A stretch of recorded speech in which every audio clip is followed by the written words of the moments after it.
Hey guys, tonight, we're stepping into a time when the cure was often worse than the disease.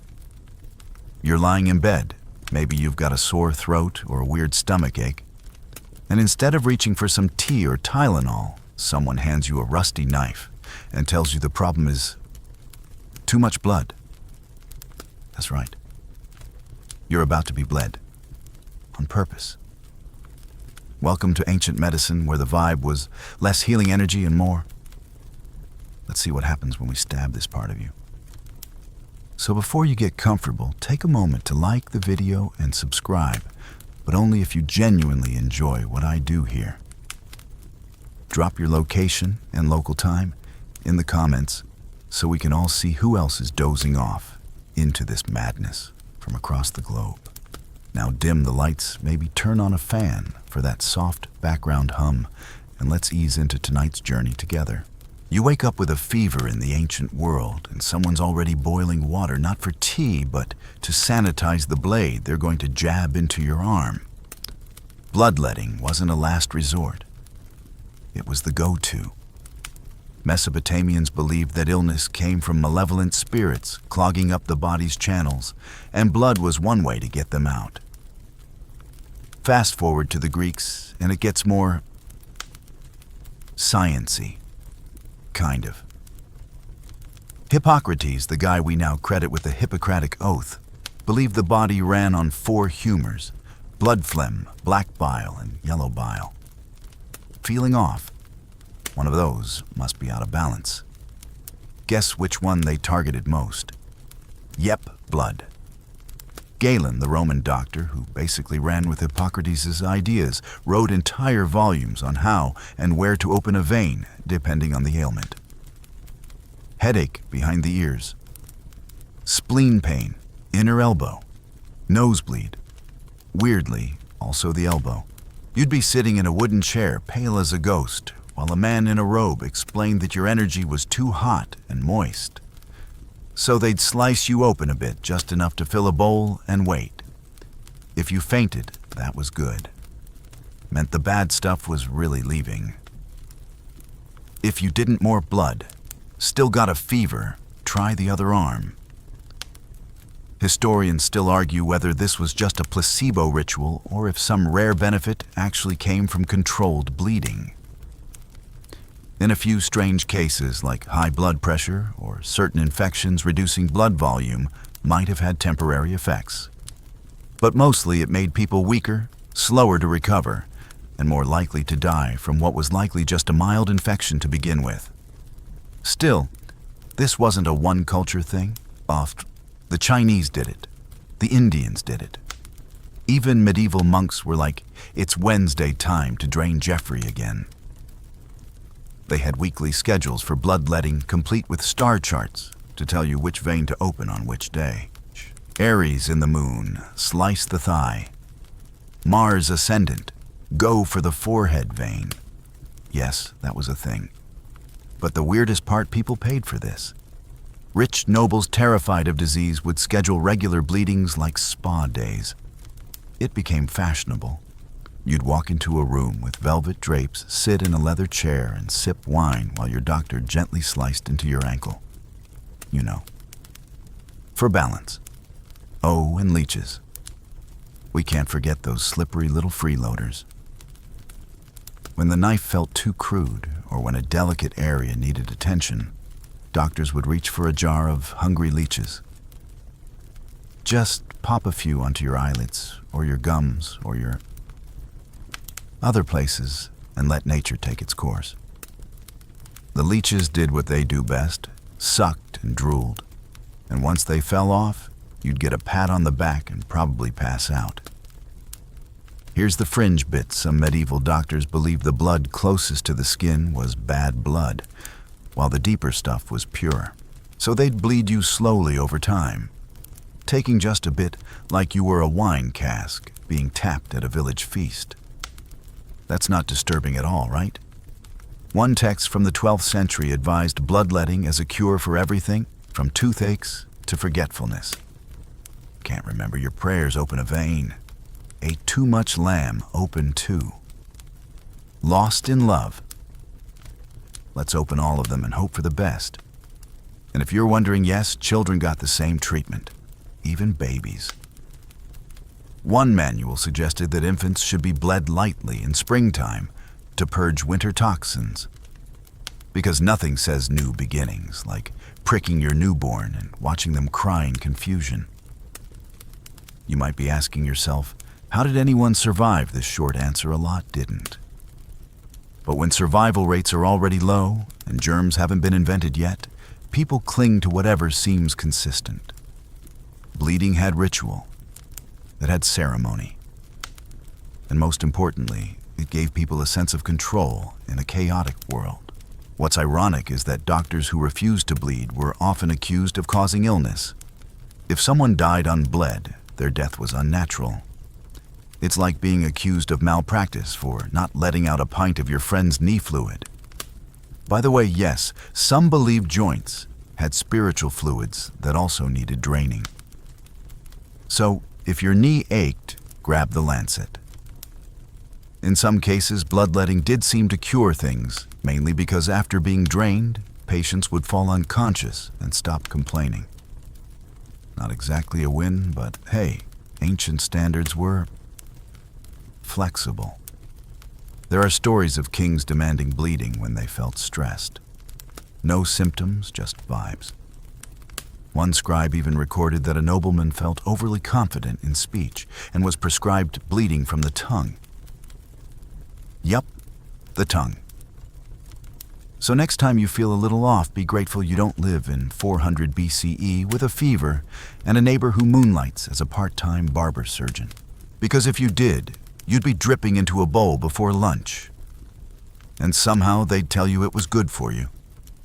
You've barely recovered from your last bloodletting, your head's spinning, your arms are sore. And now someone's handing you a paste made of moldy bread and crocodile dung. You'd laugh, but it's going straight on your infected wound.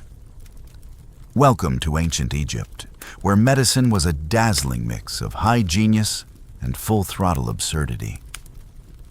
Here's the setup you're in, Thebes sweating under the sun, and you've gashed your leg on something sharp.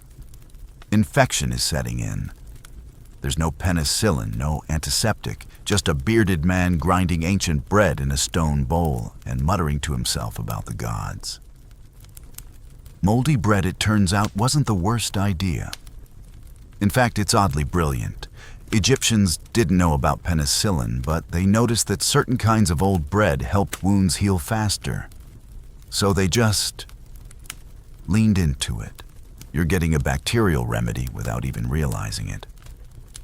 Now here's where things take a turn, because that same healer, after applying the bread, might also smear crocodile dung around the wound, sometimes mixed with honey or goose fat. Why? Because crocodiles were sacred to the god Sobek, and their poop was believed to carry protective properties. Also, it was sticky. Ancient logic at its finest. Historians still argue whether this bizarre combo had any antimicrobial effect, or if the ritual was more symbolic than medicinal. And it wasn't just for cuts. Crocodile dung was also used as birth control. Women were told to pack it into themselves as a barrier. Just sit with that image for a moment. You're trying not to get pregnant in 1300 BCE, and someone's handing you a warm lump of Nile River horror to shove inside you. Hope is a powerful drug.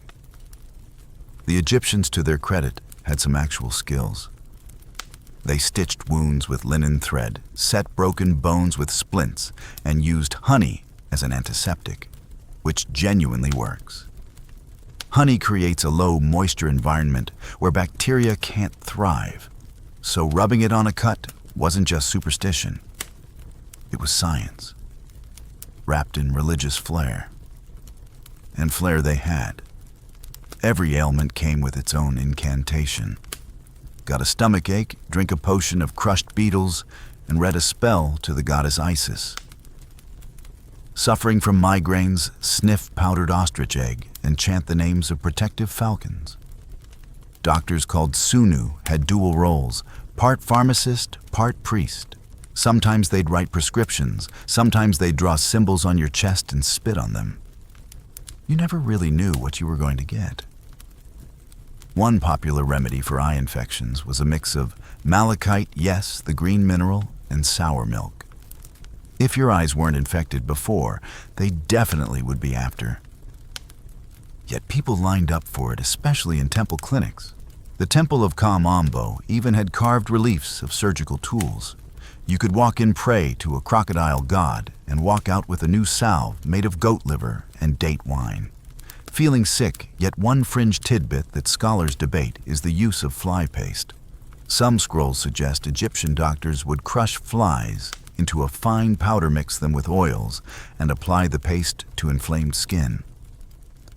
The belief was that flies, being naturally attracted to decay, somehow drew infection out of the body.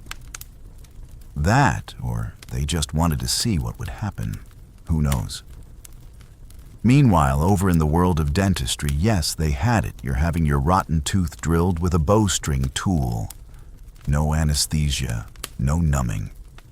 Just a man with very steady hands and a prayer to Hathor, goddess of joy, and dentistry, apparently.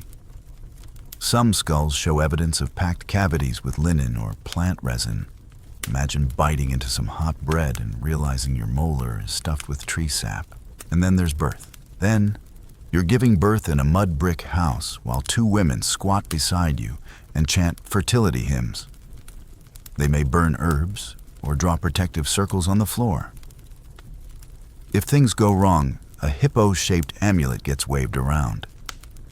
Or someone sprinkles powdered donkey teeth in the corners of the room to scare away evil spirits.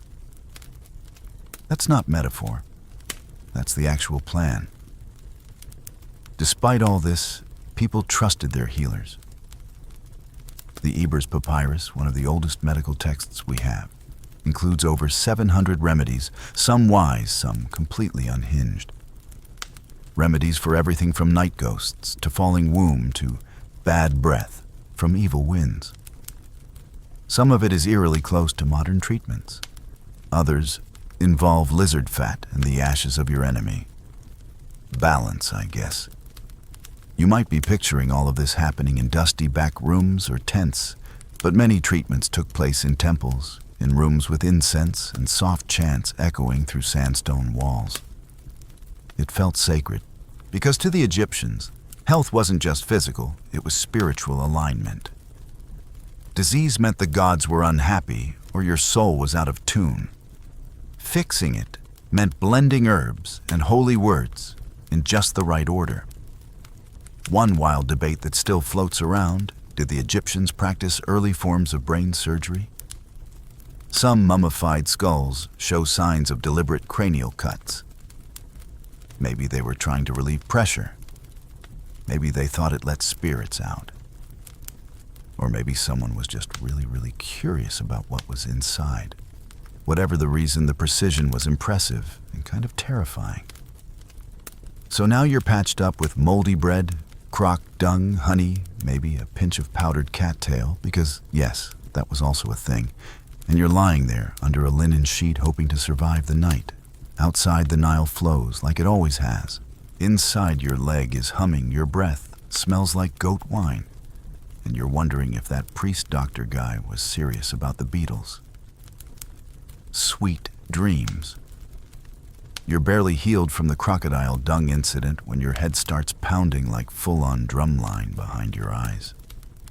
In our time, you'd grab a couple of ibuprofen and call it a day. But in the ancient world, someone's already coming at you with a sharp rock and the gentlest of explanations. We're just going to make a little hole in your skull to let the bad stuff out. Don't panic. This is perfectly normal. You're about to be trepanned. Trepanation, also known as trepanation, is one of the oldest surgical practices in human history. And yes, it is exactly what it sounds like. They drilled, carved, or scraped a hole right into your skull. No, they didn't put you under. No, they didn't always wait for your consent. And yes, some people lived through it long enough to be trepanned again. So there you are, sitting cross-legged in a hut made of mud and dried grass, trying to focus on the sound of wind chimes, or maybe the healer's chant. He places a stone tool, sometimes flint, sometimes obsidian, against your temple, and starts to work slowly, scraping in a perfect circle. The goal: release the evil spirits causing your headaches, seizures, or mood swings. You're basically being treated like a haunted house. Historians still argue whether these procedures were always medical, or if some were religious rites, status rituals, or a way to punish people gently by cracking their heads open a little. But here's the thing, they weren't careless. In many trepanned skulls found across Europe, South America, and Africa, we see signs of healing. Bone growth around the hole. That means you survived. Multiple times. That's right. Some skulls show several holes, each one carefully placed like the world's worst piercings. One Peruvian skull has 7. 7. You've got to imagine that guy walking around the village like, "Yeah, I get migraines," while everyone else just nods sympathetically and hides their sharp tools. The oldest known trepanned skull is from around 7,000 years ago, found in France. That's Stone Age medicine. This isn't some late-stage Greek philosopher stuff. This is pure prehistoric human logic. Something's wrong with your head. Let's open it and see what falls out. What's wilder is that this wasn't rare. Archaeologists have found thousands of trepanned skulls all over the globe. It was a cross-cultural phenomenon. That tells us 2 things. What ancient people shared similar ideas about sickness, and 2, they really weren't shy about using pointy things on each other. Let's talk tools. Early practitioners used whatever they had. Flint blades, obsidian shards, bone chisels. Later on, metal tools came into play. Bronze and iron instruments with little handles and ridged edges, like they were upgrading to a deluxe carving set. The method varied by region. Some would drill tiny holes around a circle and then lift the disc of bone out like a manhole cover. Others just scraped until the skull thinned enough to break through. It took hours. No anesthesia. Maybe a plant-based sedative, if you were lucky. Or a hit to the head beforehand. Seriously, that was sometimes the prep step. There's one case from medieval Switzerland where the patient was trepanned and someone inserted a piece of gold foil into the skull. No idea if it was symbolic or just ancient bling, but either way you've got brain access and a fashion statement all in one. Now, trepanning wasn't just for pain. Warriors who suffered head injuries in battle might undergo the procedure to relieve pressure from swelling or internal bleeding. Did it work sometimes? Surprisingly, yes. In a brutal, no other option kind of way, drilling a hole can relieve cranial pressure. But other times, it just led to infection, brain damage, or immediate death. Ancient roulette. And this wasn't just limited to remote villages or tribal cultures. The Greeks and Romans did it too. Hippocrates actually wrote about it in his medical treatises, suggesting it for skull fractures. He even offered detailed diagrams of where and how to cut. Don't go too deep, he says. Great advice. Very reassuring. Galen, the Roman brainiac, also supported it, though he preferred less invasive remedies like herbs diet and bathing in donkey milk. Here's the quirky bit. In some ancient cultures, trepanned skulls were kept as charms. If someone died, their skull fragment might be worn as a necklace or kept under the bed for protection. In others, the patient would carry the extracted bone in a pouch, like a badge of honor. Imagine explaining that on a first date. "Oh, that's a piece of my head. I keep it close in case the demons come back." One fringe theory suggests trepanning wasn't always about healing. Some argue it could have been an early form of mind expansion, letting the soul breathe or giving spiritual energy more room. There's even a modern subculture that still practices it voluntarily. Yes, in the 1970s, some people tried to repopularize trepanation as a way to improve brain function. Spoiler alert, that didn't catch on. And yet, the survival rates are what truly baffle researchers. Some ancient people didn't just survive, they thrived. Bone regrowth suggests that they lived for years afterward. Some of them were trepanned more than once, possibly by request. Imagine being so convinced that your bad dreams came from too much pressure in your skull that you ask for a second round. So now you're lying there with a neat little hole in your head, wrapped in linen, soaked in some kind of herbal wine, and you're being told to rest while someone sings outside your tent. The pain is distant now, probably from the blood loss, or maybe the bark you chewed earlier. Either way, you're calm, open. Literally. Tomorrow they'll tell you the evil has left your body. Maybe your headaches will stop, maybe they won't. But hey, you've got a new scar and a great story. That's ancient healthcare, for you, equal parts horror and hope. Your head's finally healed from being, let's just say, air-raided, and for a few glorious weeks you feel all right. But then you start feeling sluggish, not tired exactly. More like your soul is soggy, your limbs are slow, your mind like it's wrapped in fog.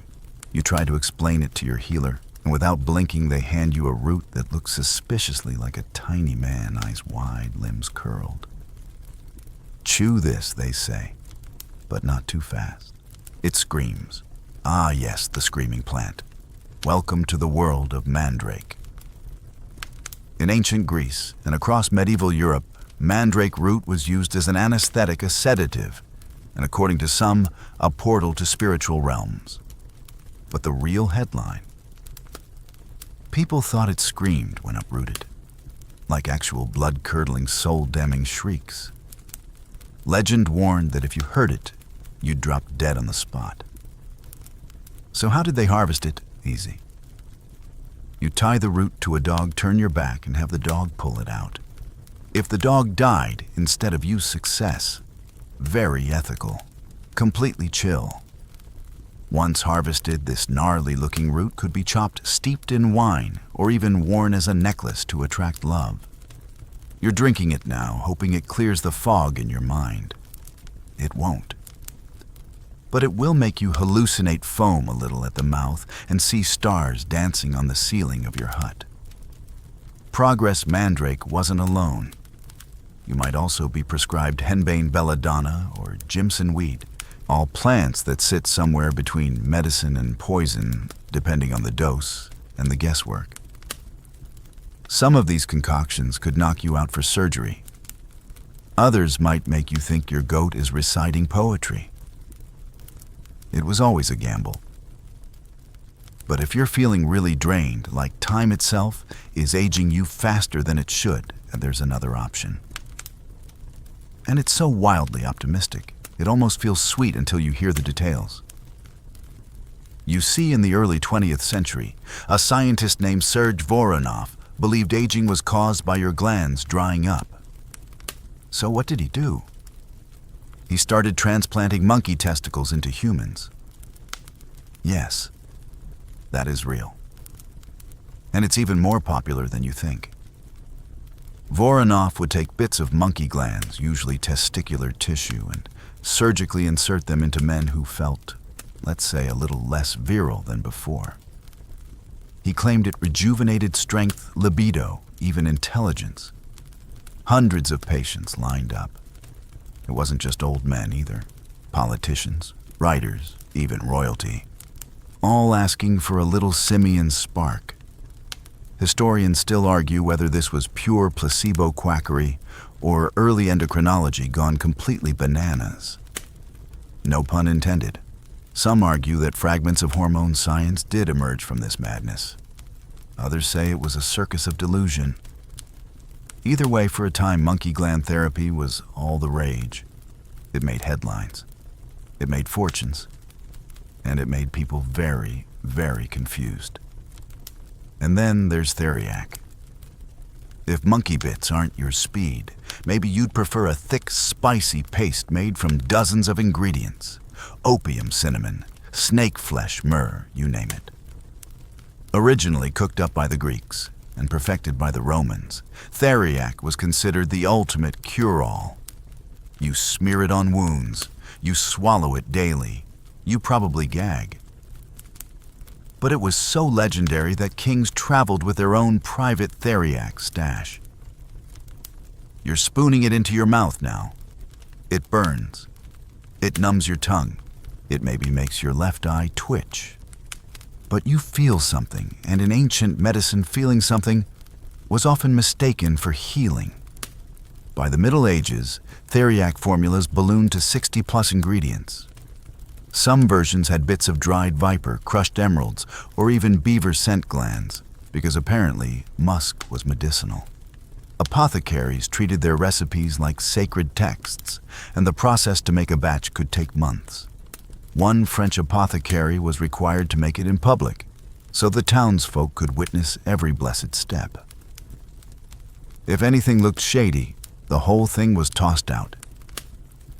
Let's not skip over opium.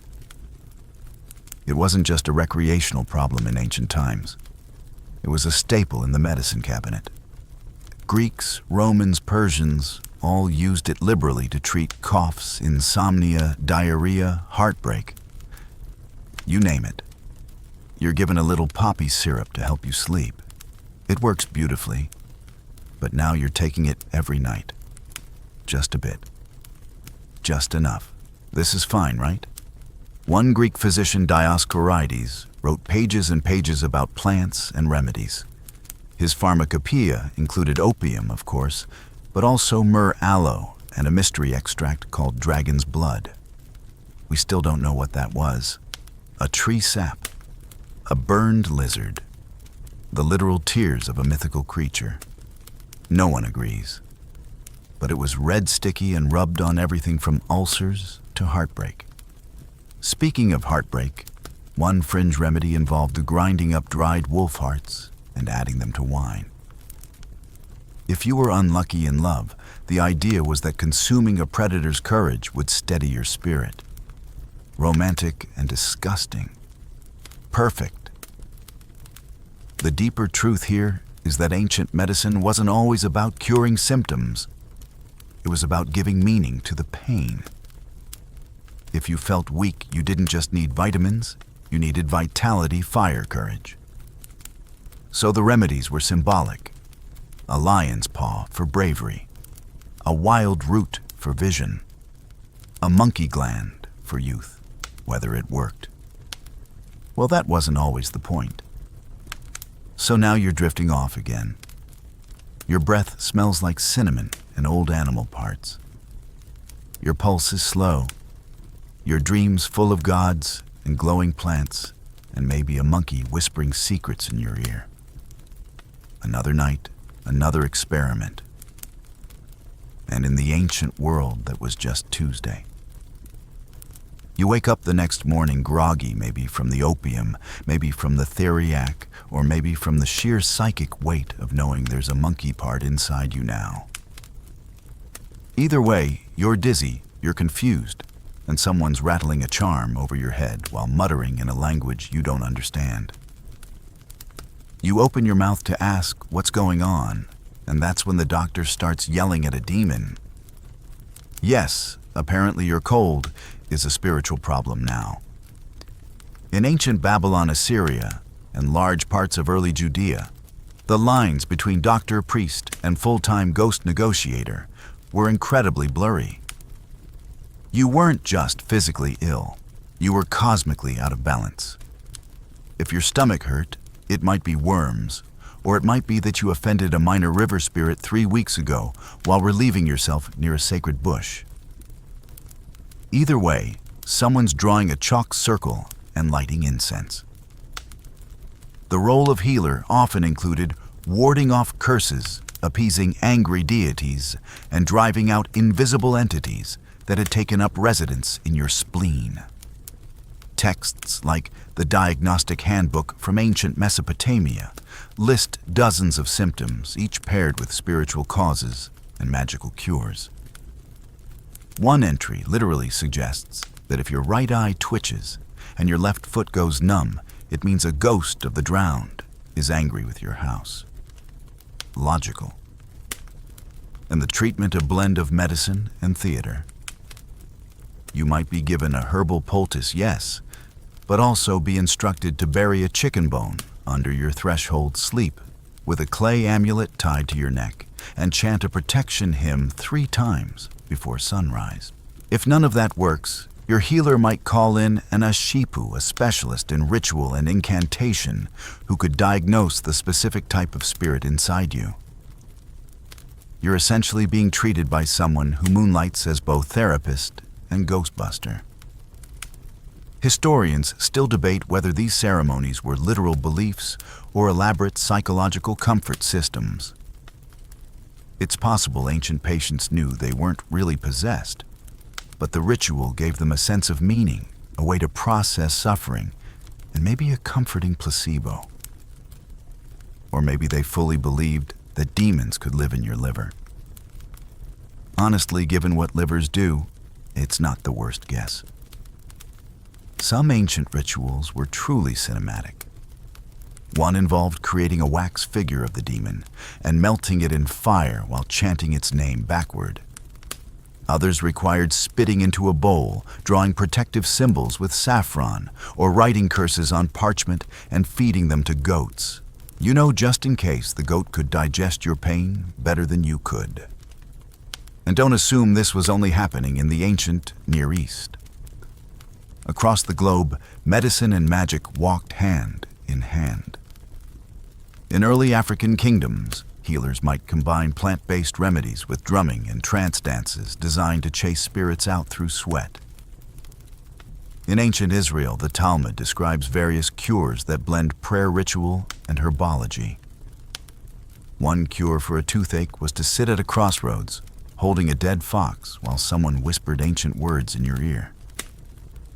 Did it work? No one knows. But you probably weren't thinking about your toothache during that experience. The Egyptian Sunu we met earlier, he had spells for everything from repelling snakes to protecting unborn babies. Even in Greece, where logic and natural philosophy were starting to bloom, there was room for magic. Asclepius, god of healing, was worshipped in temples where patients would sleep overnight in hopes of receiving dream visions that revealed their cure. If a snake crawled across you while you slept, great news. The gods were on your side. By the time Rome took over the known world, spiritual healing was embedded in culture. Romans wore amulets, burned offerings, and consulted oracles. Even their surgical instruments, some of which look eerily modern, were sometimes blessed or engraved with protective phrases. Because why not hedge your bets when you're about to cut into someone? And here's a curious fringe case: the ancient practice of binding spells. These weren't curses exactly, more like spiritual contracts. If someone believed another person had cursed them, say a jealous neighbor, they might write that person's name on lead tablets, fold them up tightly, and drop them into a well or graveyard as a way of locking their power away. It's less take 2 aspirin and more trap your ex's energy in the underworld.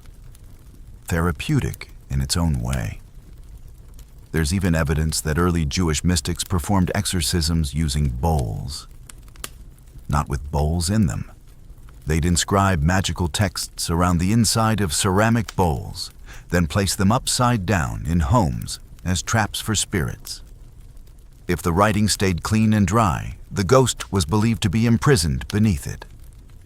It's ghost Tupperware. We don't make the rules. Of course, not every healer liked the magical stuff. Some early physicians, especially those influenced by Greek rationalism, looked down on spiritual rituals, preferring herbal medicine diet and observation.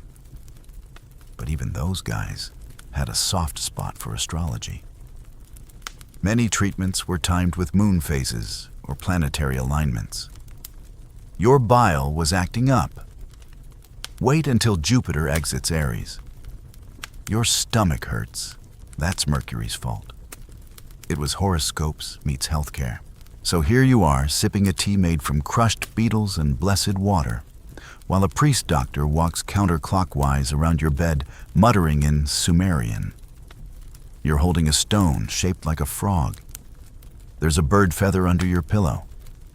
Outside, someone's burning cedar bark to keep the air clean of death winds.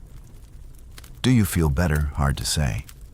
But you definitely feel attended to. There's comfort in ritual, in being seen, surrounded, cared for. Even if no germs are being killed and no cells are healing, your fear is being met with intention. And in a time before microscopes and lab tests that counted for a lot.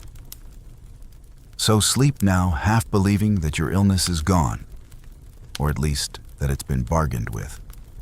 You don't know how medicine works. But then again, nobody really does.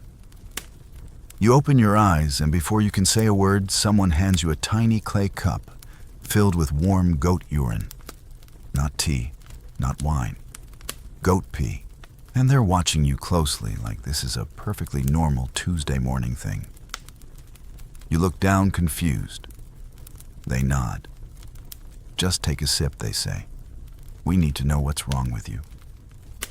Welcome to ancient diagnostics. Before blood tests, x-rays, or that little thing where a doctor politely taps your knee with a rubber hammer, healers had to rely on whatever came out of you. And urine that was gold. Literally and figuratively. In ancient Mesopotamia, India, Egypt, and especially medieval Europe, urine held secrets. Its color, smell, thickness, and yes, taste were all considered key clues about what was happening inside you. In fact, the practice had a name, uroscopy, and it was serious business. Doctors would hold up a glass flask called a matula to the sunlight and inspect it like a jeweler evaluating a diamond. Cloudy. That's a liver problem. Red tinted, maybe blood in the kidneys. Smells like bread. You might be diabetic. They didn't know what diabetes was yet, but sweet-smelling urine was a big red flag. Historians still argue whether these early observations had any real accuracy or were mostly wishful thinking dressed in ritual. The truth is probably somewhere in the middle. Ancient physicians noticed patterns, and in some cases they were actually picking up on signs of dehydration infection or blood sugar issues, just without understanding the biology behind it. And yes, some physicians did taste it. Not every time, but it was known to happen. You can almost hear the internal monologue, a little acidic. Notes of barley and regret. Possibly jaundice. Cheers, it gets better. Some healers used moon water, spring water collected under specific lunar phases to activate the urine and reveal hidden signs. You'd mix a few drops of urine into a small bowl of moon water, wait for a reaction, and then interpret the patterns. Was it foamy? That meant digestive imbalance. Did it swirl clockwise? Excellent. Counterclockwise. Oh no, mercury's probably involved. If you were being diagnosed in India under the Ayurvedic tradition, your urine might be inspected for bubbles, oil streaks, or even ants. Yes, ants. The idea was that ants are drawn to sugar, so if they were swarming your urine puddle, it could be a sign of what we now know as diabetes. Imagine your healer just crouched outside your hut, waiting for bugs to confirm your blood sugar levels. And urine wasn't the only sacred diagnostic substance. Saliva was checked for color and dryness. Tongues were examined for cracks, coatings, and weird spots. In some regions, your breath was sniffed like a fine wine. Ah yes, earthy with a hint of doom. You've probably offended a mountain spirit. One particularly strange ritual came from ancient Persia, where sick people were told to whisper their symptoms into a hole in a tree. The next day, the healer would listen to the tree and interpret the echoes. It wasn't about sound, it was symbolic. You were transferring your illness into nature, letting it speak on your behalf. Again, modern science would roll its eyes, but ancient souls found comfort in the idea that nature listened. Let's not forget pulse reading. In Chinese medicine, pulse diagnosis wasn't just about how fast or slow your heartbeat was. There were dozens, sometimes hundreds of subtle pulse qualities that trained doctors could feel. A slippery pulse might mean pregnancy. A floating pulse could signal a surface illness. A choppy one, possibly blood deficiency or grief. These were delicate readings requiring intense training. And let's be real, some of it was probably just intuition and good bedside manner. But one fringe diagnostic method takes the cake dream interpretation. In ancient Egypt and Greece, if you had a weird dream while sick, you were expected to share it with your healer. That fever dream about a black bird with 3 heads, that's liver-related. The one where you fall endlessly into a red ocean, probably blood imbalance.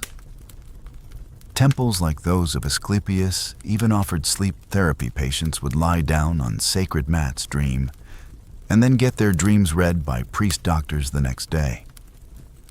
Sometimes your illness wasn't even yours.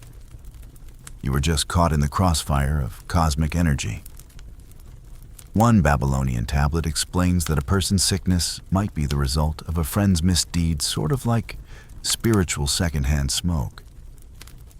The solution: write your name on a clay figure, curse it, then smash it. Boom, you're cured. Or the bad luck gets confused and runs away. Let's not skip over diagnostics by smell. Some ancient doctors believed specific diseases had distinct odors. Bad breath meant stomach rot. Smelly sweat, impurities in the blood. If your feet reeked, they didn't hand you powder, they diagnosed a lung disorder. It's a leap, but again, they were trying. And then there was astrology. Oh yes, diagnoses could depend on what planet was rising when your symptoms started. Born under Scorpio and sneezed at sunrise, clearly it's a spleen issue. Venus in retrograde during your stomach cramps, that's bile imbalance. In medieval Europe, some physicians refused to treat patients until they'd charted their natal stars. You could be actively bleeding, and your doctor would be in the corner, muttering about Saturn. But here's the wildest part: people got better. Not always, not predictably, but often enough that the system survived. Maybe it was time. Maybe it was rest. Maybe it was the sheer comfort of being seen and touched and heard by someone who believed your pain meant something. So now you're lying on a woven mat, tongue out, pulse, being checked by someone humming softly while incense burns nearby.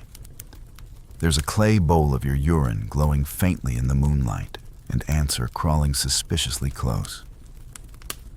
The healer nods and scribbles on a scroll made of bark. Diagnosis: spirit heat. Treatment: goat milk, crushed herbs, and not talking for 3 days. No idea if it'll work, but it beats another hole in your skull. You've just spent the last 3 days on a silent fast, sipping goat milk and watching ants crawl over your moon-charged urine bowl. You were hoping for something gentler next, maybe a massage or a nap.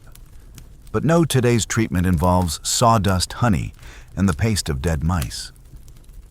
Because of course it does. You wince as a healer approaches, carrying what looks like a sticky wooden tray. She dips her fingers into a thick golden goo, sprinkles a bit of sawdust on it like seasoning, and smears it gently across the wound on your leg. It stings, but it also smells kinda nice. Sweet, earthy, like tree sap in summer. That's the honey. And weirdly, it's the only thing in this entire ordeal that science now fully endorses. Honey, as it turns out, is naturally antibacterial.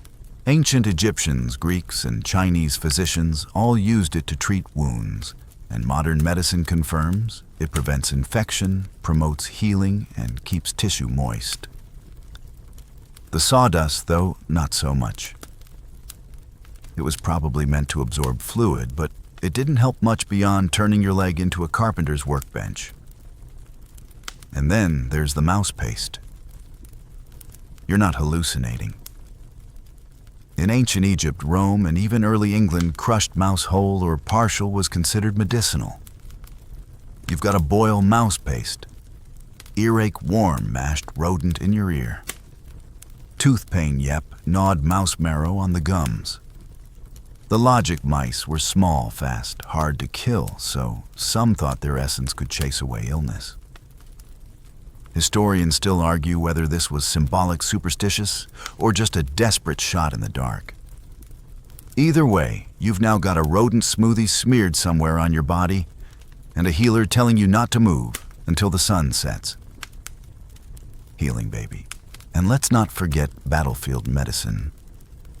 You're a soldier in ancient Greece stabbed through the thigh, and there's no time for gentle herbal poultices. Instead, a comrade pours wine over your leg, cheap acidic but effective as a basic antiseptic, and then sears the wound shut with a red-hot blade.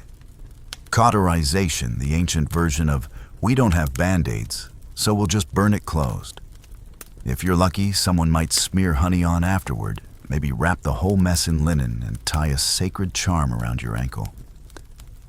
That charm could be anything from a bird claw to a carved beetle to a whisper of your name in ash. Because sure, burn the wound, but also protect the soul. In medieval times, battlefield care went fully chaotic. Wounded knights were often treated with wound salves, a charming blend of pig fat moss oil, and wait for it human excrement. Not to apply on the wound. No. Some believed in the sympathetic powder approach. They'd treat the weapon that caused the injury, not the wound itself. Just rub the sword with this funky paste and wait for the patient to heal. It's like calling tech support for a broken bone and asking them to reset the sword. One fringe theory from 15th century Europe even involved the weapon salve being combined with powdered mummy. Real dried-out Egyptian mummy, stolen from tombs, ground up and sold in apothecaries. It was believed that the preserved flesh of the ancients carried healing power. You're wounded, and somewhere across town, someone is gently rubbing your attacker's spear with crushed farro. Cozy. Meanwhile, in traditional Chinese battlefield medicine, things were a little more refined. Practitioners used alcohol-soaked herbs, meticulous bandaging, and even acupuncture to stabilize wounded soldiers. They knew pressure points. They tracked healing by pulse. And still sometimes they'd throw in a charm or call upon a dragon spirit just to be thorough. Modern meets mythical as always.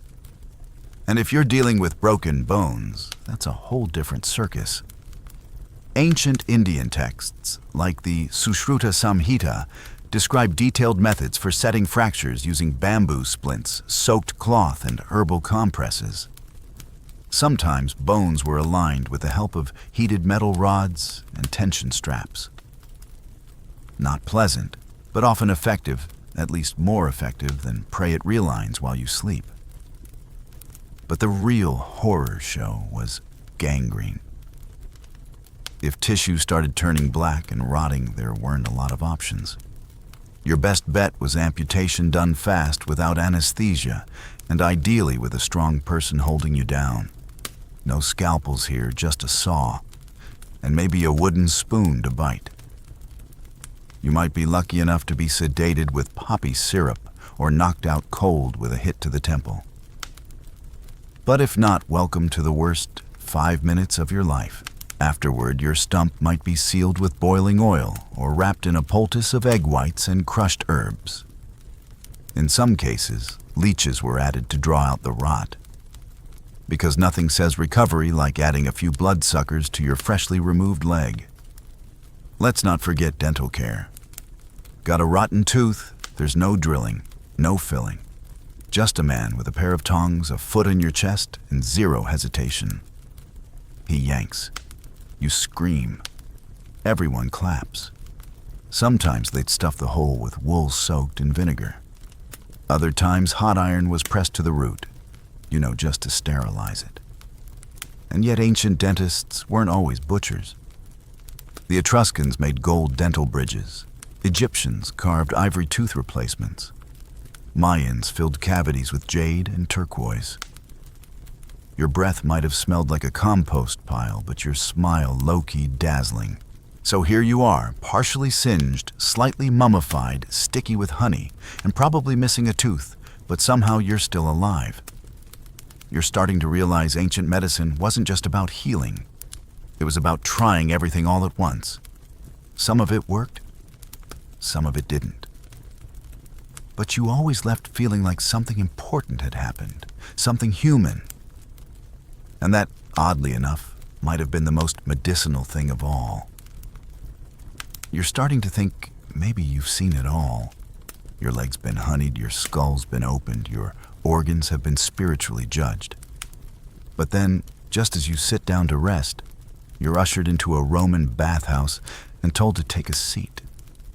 Not on a bench, not on a bed, on a toilet. You're about to be examined mid-squat.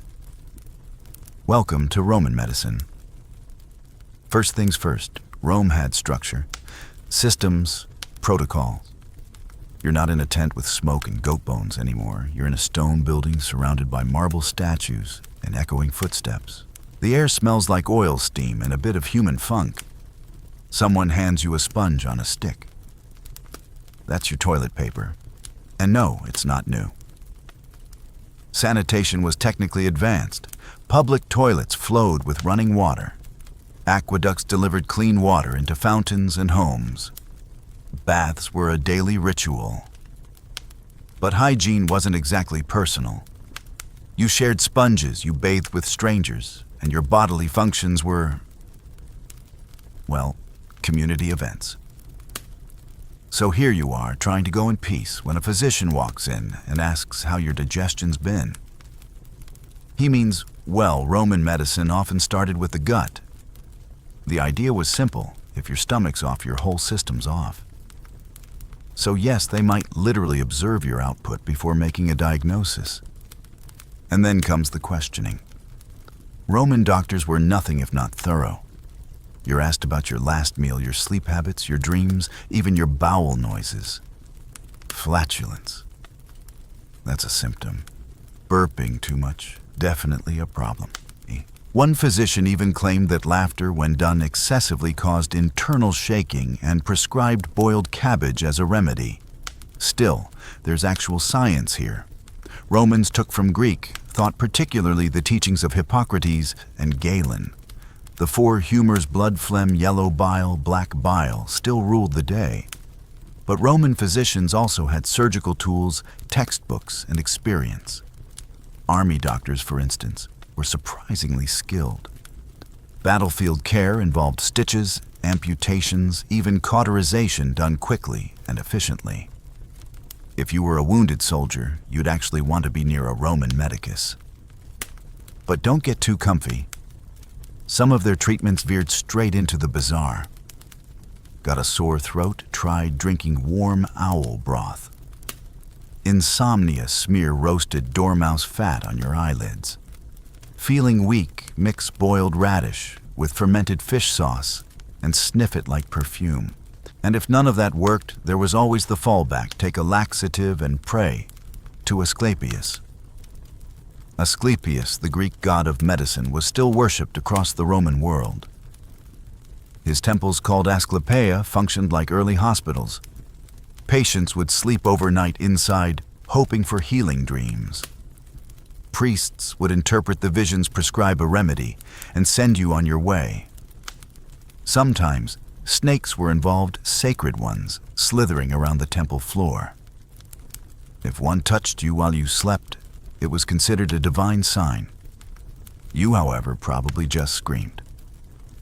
Roman pharmacies weren't just herb shops, they were alchemical. Ingredients included wolf liver, powdered pearl vulture brains, and famously gladiator blood. That's right. Some Romans believed that drinking the blood of a fallen gladiator could cure epilepsy. And this wasn't fringe. It was a known practice, especially in the arena cities. You could almost hear the vendors snack souvenirs and a shot of Decimus. And then there's the Roman obsession with balance. Not emotional balance, temperature balance. You're too cold. Eat something hot like garlic or pepper. Too hot, bathe in chilled vinegar. They categorized everything foods, moods, even body types into hot, cold, moist, and dry. Your healer might ask you to eat raw snails for moisture or rub ashes on your feet to dry out your excess bile. Don't argue. Just nod and swallow. Still, some Roman practices were ahead of their time. They recognized that stress, grief, and trauma could affect health. Galen himself noted that patients who were emotionally distressed recovered more slowly.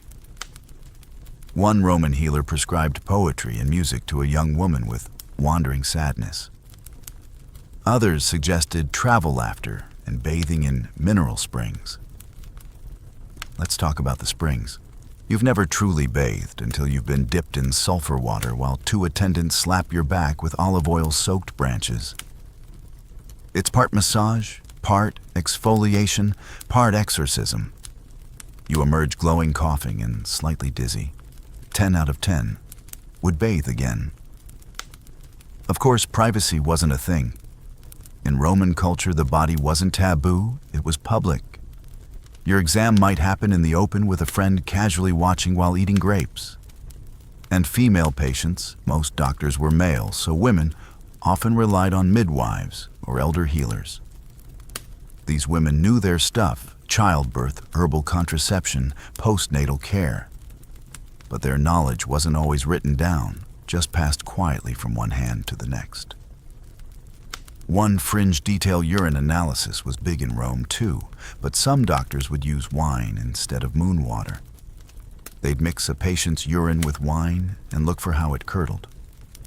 Why wine? Because it was considered pure sacred and chemically reactive. That's right, ancient diagnosis by Cabernet. And if your illness was chronic, long-term, or just plain mysterious,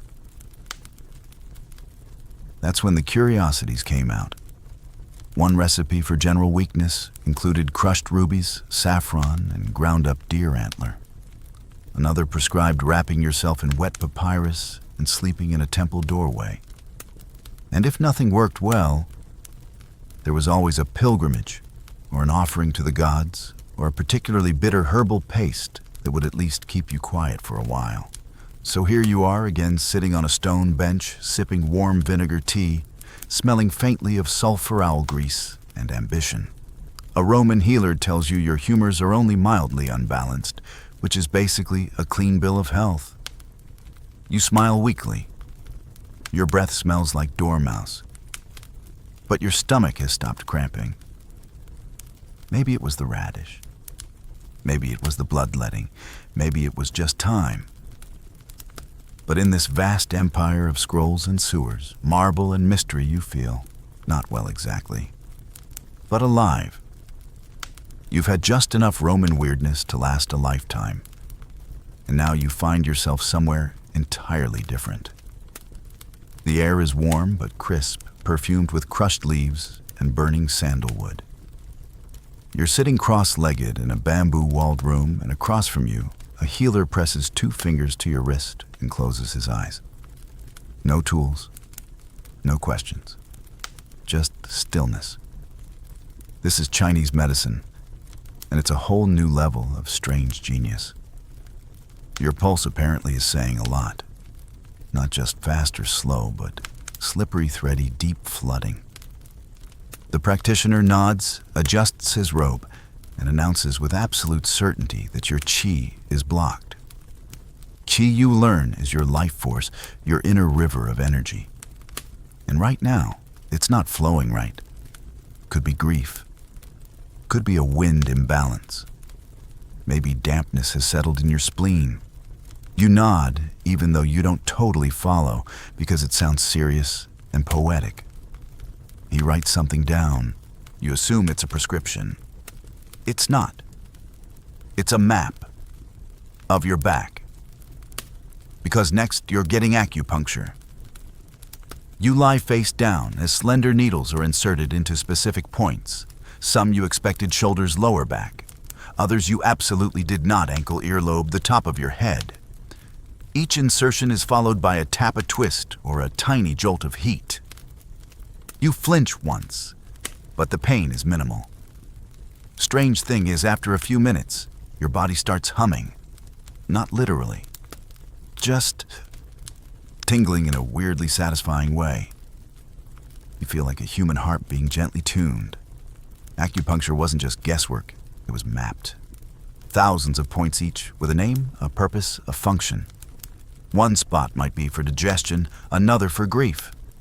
Some points on your foot could affect your lungs. Others on your hand might ease anxiety. The whole system is based on meridians, energy highways running through your body like invisible subway lines.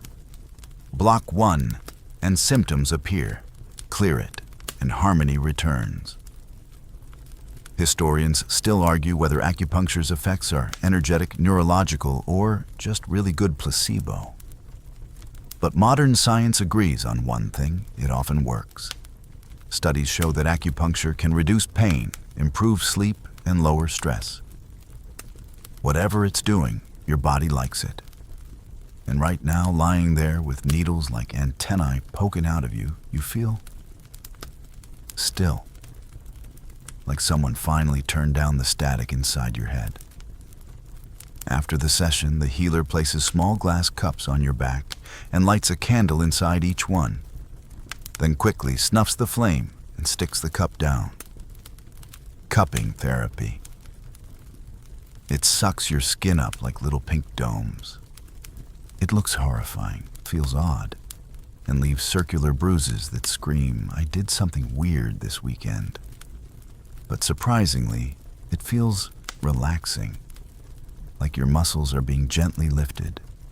People still debate whether it detoxes anything, but it definitely moves blood and loosens tension. Next comes the herbs. You're handed a steaming bowl of what looks like brown mud and smells like a compost heap mixed with cinnamon. The healer says it will restore your fire. You're not sure what that means, but you drink.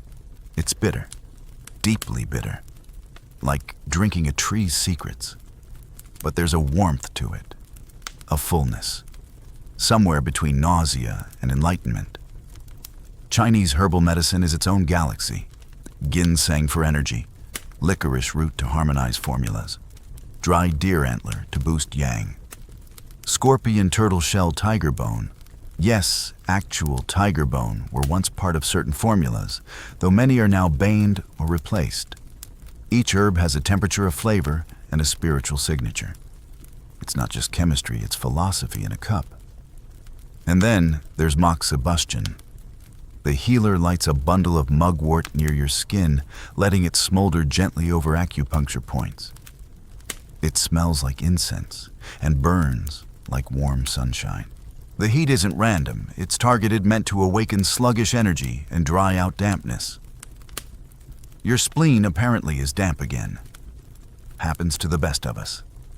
You learn that in this system, organs don't behave like their Western counterparts. Your heart governs joy. Your liver stores anger. Your kidneys hold fear. Illness is never just physical, it's emotional, spiritual, seasonal. That cough could be lung qi deficiency or unresolved grief. That back pain. Maybe your kidney yin is low. Or maybe you're just tired of carrying everyone else's problems. It's strangely validating. In a world that often treats symptoms like isolated blips, Chinese medicine listens for patterns. It connects dots. It tells stories. You're not just sick, you're out of tune. And the treatment is like music, gentle, flowing, repetitive. Nothing is rushed. Nothing is forced. Even diagnosis feels like poetry. The practitioner might say your energy is floating without roots, or that your blood is tired of moving. You don't fully understand, but somehow it lands. Maybe you are floating. Maybe your blood is tired. Either way, you feel seen in a way that's less clinical and more soulful. One fringe belief still debated today, the concept of external pathogenic factors. Wind invasion was a popular diagnosis. If you caught a chill or had a sudden headache, it might mean the wind had literally entered your body and disrupted your chi. The cure block, the wind with herbs, needles, or sometimes wrapping your head in red silk. It's dramatic. It's oddly stylish. You consider it. And if your condition lingers, you might be advised to move. Change your environment. Live near water. Avoid spicy foods. Walk at dawn. Ancient Chinese medicine was as much about lifestyle as it was about treatment. Health wasn't just what you took. It was how you moved, ate, loved, and grieved. So now you sit beneath a red paper lantern, sipping another bowl of bitter herbs, feeling the warm bruises from cupping slowly bloom across your back. A breeze rustles the trees outside, and your pulse feels slower, softer. Whatever was tangled inside you has started to loosen. You're not cured, but something shifted.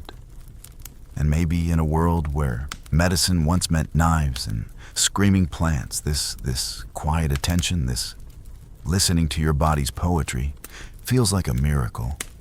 You've been poked, cupped, burned, and told your spleen is too damp, but now you're in a completely different place. The air is thick with sandalwood. Golden oil pools in tiny brass bowls. A woman in a linen robe smiles gently, then begins scraping your tongue with what looks like a miniature scythe. You've just stepped into the ancient Ayurvedic world, and you're about to be scrubbed from the inside out. Ayurveda, born in India over 3,000 years ago, isn't just medicine, it's a full-body philosophy. It doesn't ask what you're sick with, but who you are. You specifically. Your type, your element, your cosmic flavor. You're not just you. You're a unique balance of three forces: Vata, air; Pitta, fire; and Kapha, earth and water. And right now, your Vata is apparently having a meltdown. Your tongue, by the way, is a diagnostic battlefield. The practitioner inspects it like a weather report color-coding cracks. She nods seriously, then reaches for a thin metal tool and gently scrapes. This isn't punishment. It's daily hygiene. Tongue scraping is one of Ayurveda's simplest tools for clearing toxins. In Sanskrit, ama, that sticky gunk your body accumulates when it's tired, sluggish, or out of rhythm. And your tongue is the first place it shows. Next, you're handed a brass cup of oil. You're told to swish it for 20 minutes. It's called oil pulling. You swish, you gag. You wonder why you're gargling ghee at 6 a.m. But as the minutes pass, it feels oddly soothing. Your jaw loosens. Your thoughts slow down.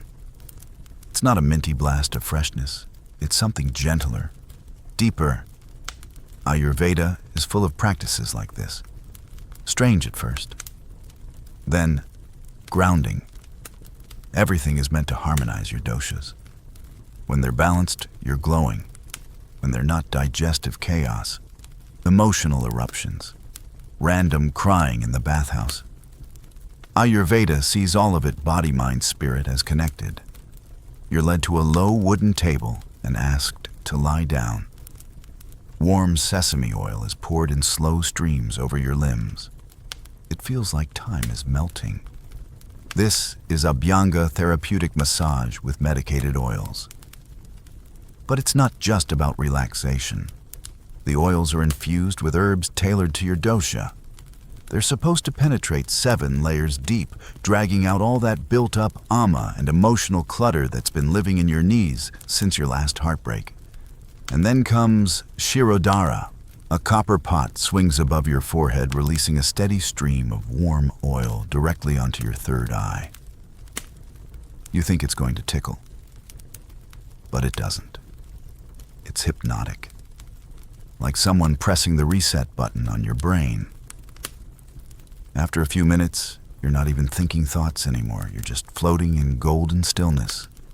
Ayurveda believes digestion is king, not just of food, but of everything. What you eat, what you see, what you feel. It all has to be digested.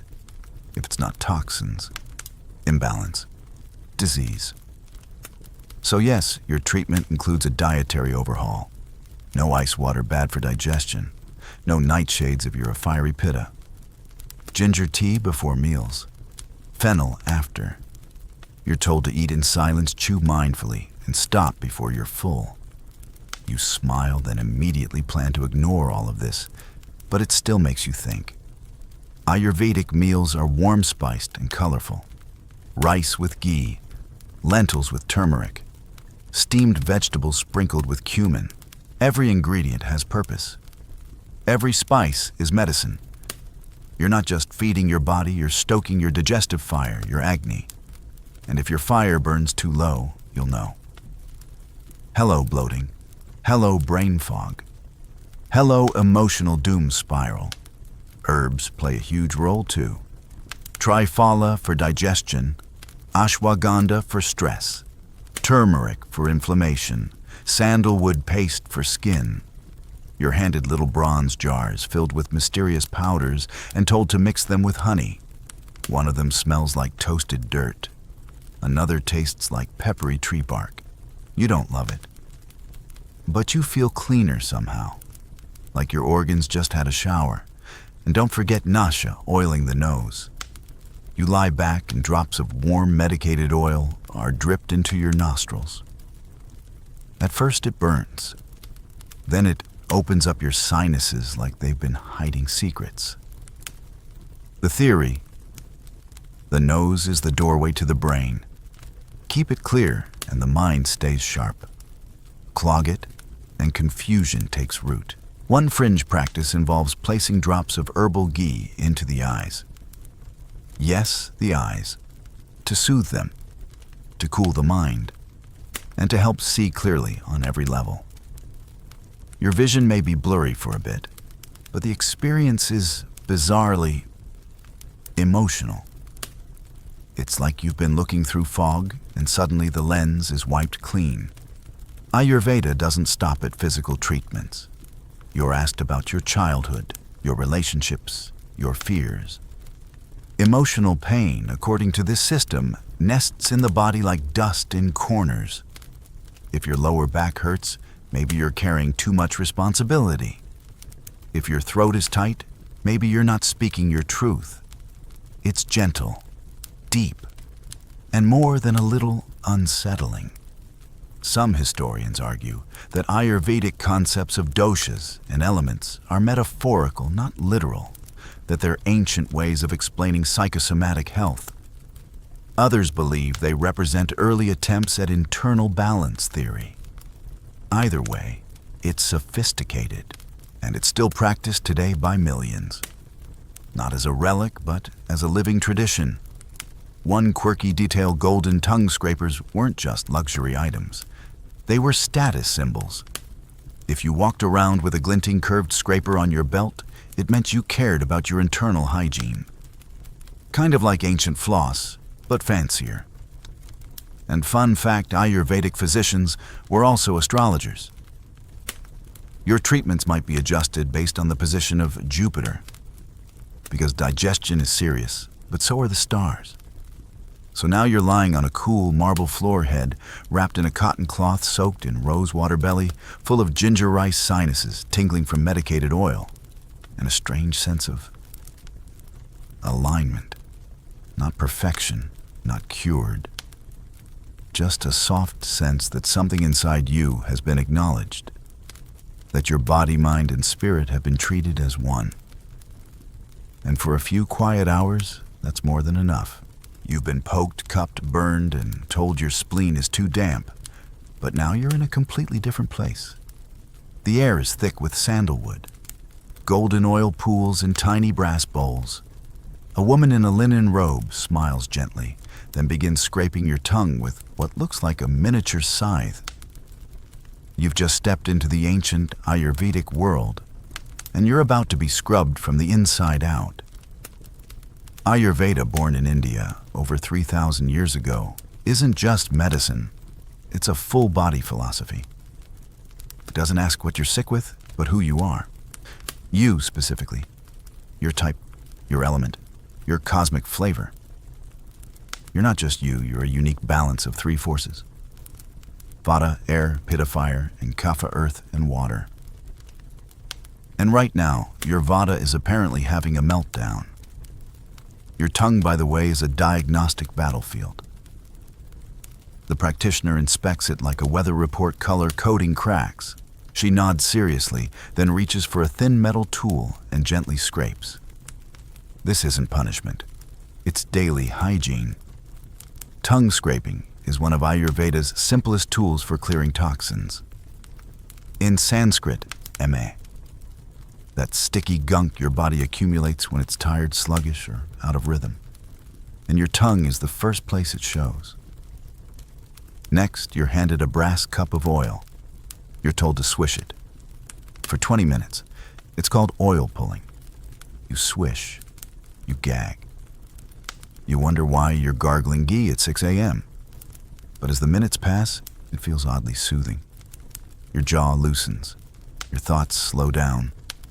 It's not a minty blast of freshness. It's something gentler, deeper. Ayurveda is full of practices like this. Strange at first. Then, grounding. Everything is meant to harmonize your doshas. When they're balanced, you're glowing. When they're not, digestive chaos, emotional eruptions, random crying in the bathhouse.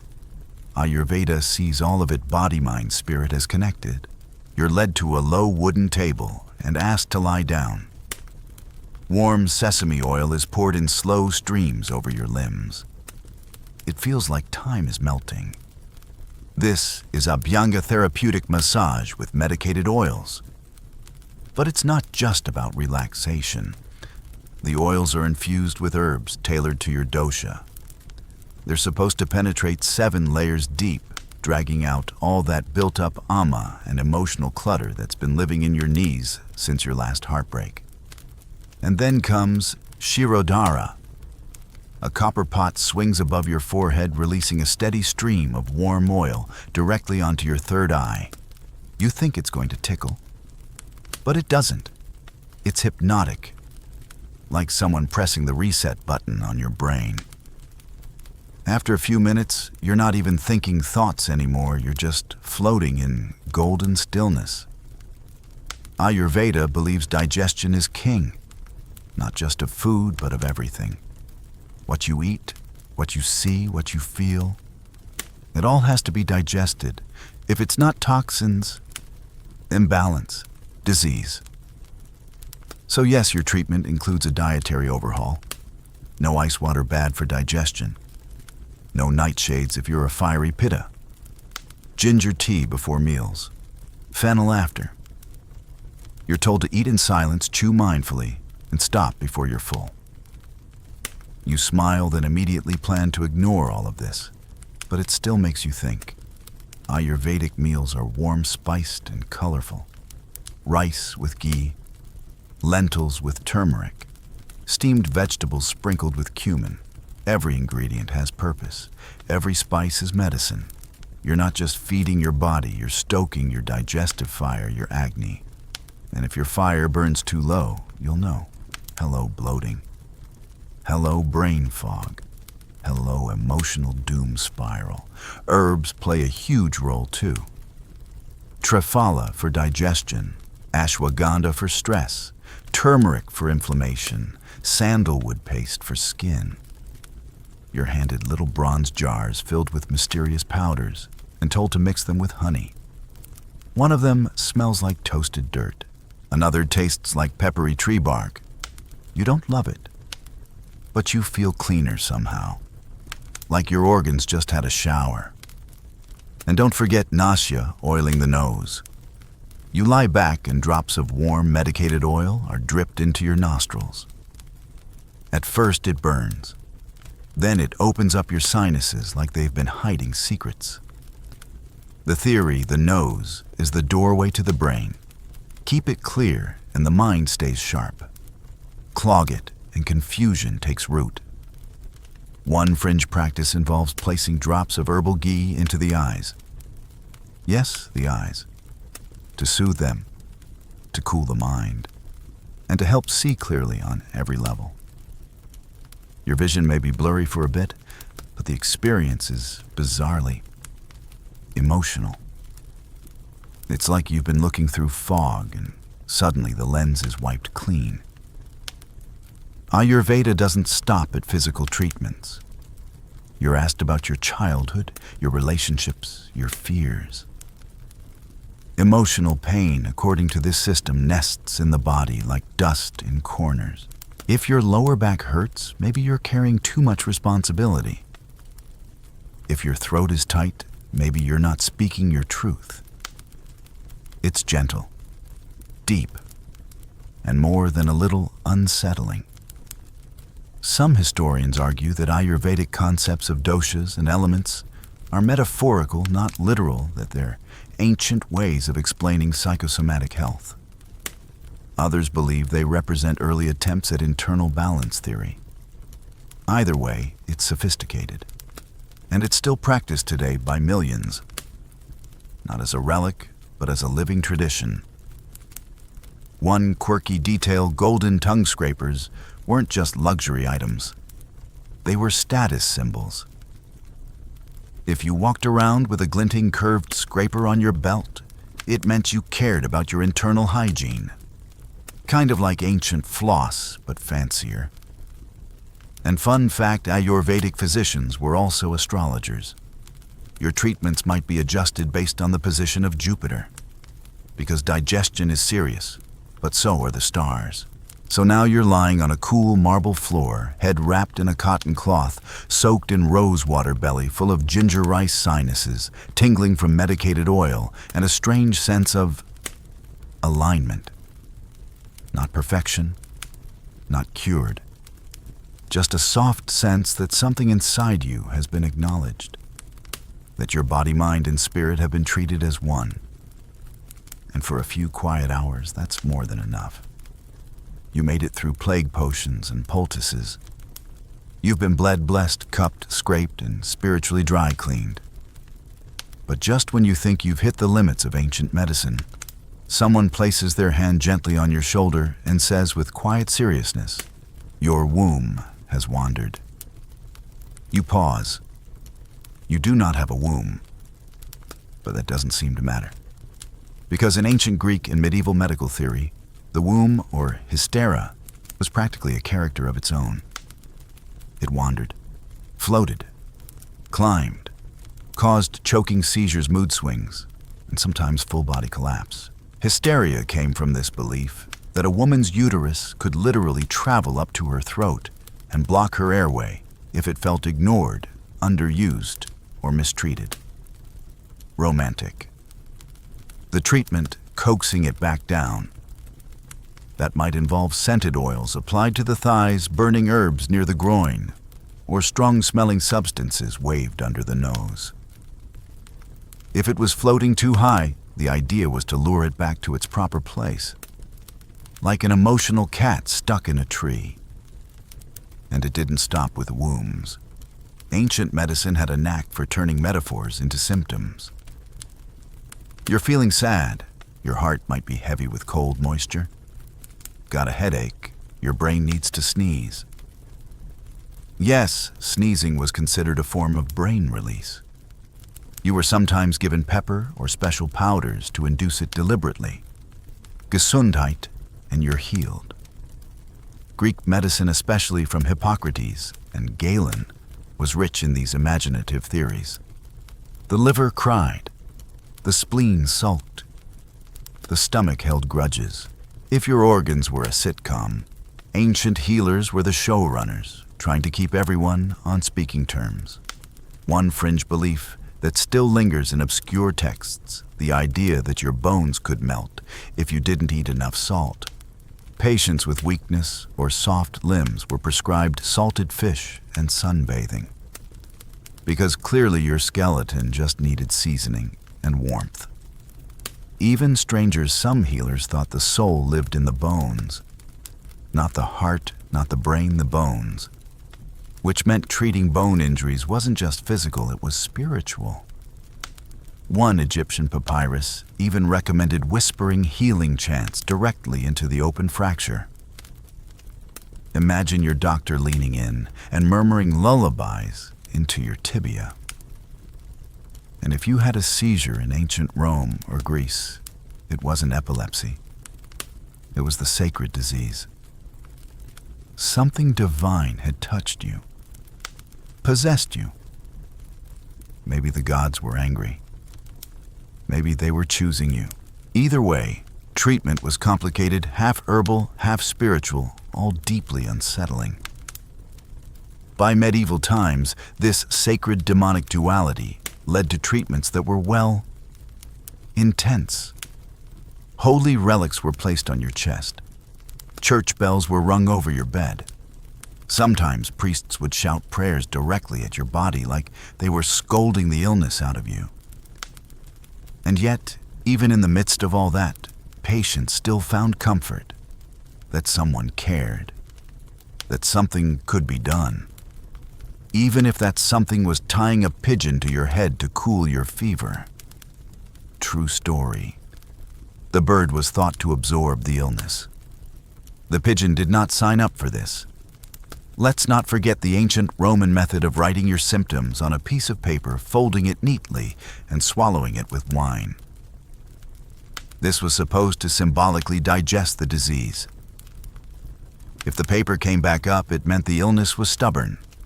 If not, well, maybe you just invented paper cuts for the stomach lining. Or how about sleeping with a hedgehog? Not because they're cuddly, but because their natural spikiness was believed to draw out sharp humors from the body. No one recorded whether the hedgehog consented to this arrangement, but we can all assume he was not thrilled.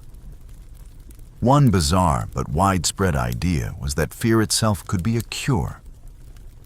Physicians would stage elaborate frights, loud noises, sudden lights, fake attacks just to shock the illness out. There's even a record of a woman cured of hiccups after someone pretended to stab her mid-prayer. Possibly effective. Probably illegal now. And what about birth control? In ancient Greece, you might be told to drink lead water or wear amulets made of rabbit dung. Not safe. Not smart. But back then, fertility was seen as a battlefield, and anything that might give you control over your body, even if it burned or backfired, was worth trying. Let's not leave out urine divination. You thought we were done with pee, but no. In some traditions, your healer would pour urine onto hot coals and read the steam. Like tea leaves, but steamier. A lot steamier. Oh, your vapor curls to the left. Definitely gallbladder grief. Okay. And while most ancient healers didn't understand germs, they did understand patterns. If someone got sick after a particular meal, they made notes. If certain herbs made things worse, they stopped using them. It wasn't science as we know it, but it was trial error, and a deep belief that the body had stories worth listening to.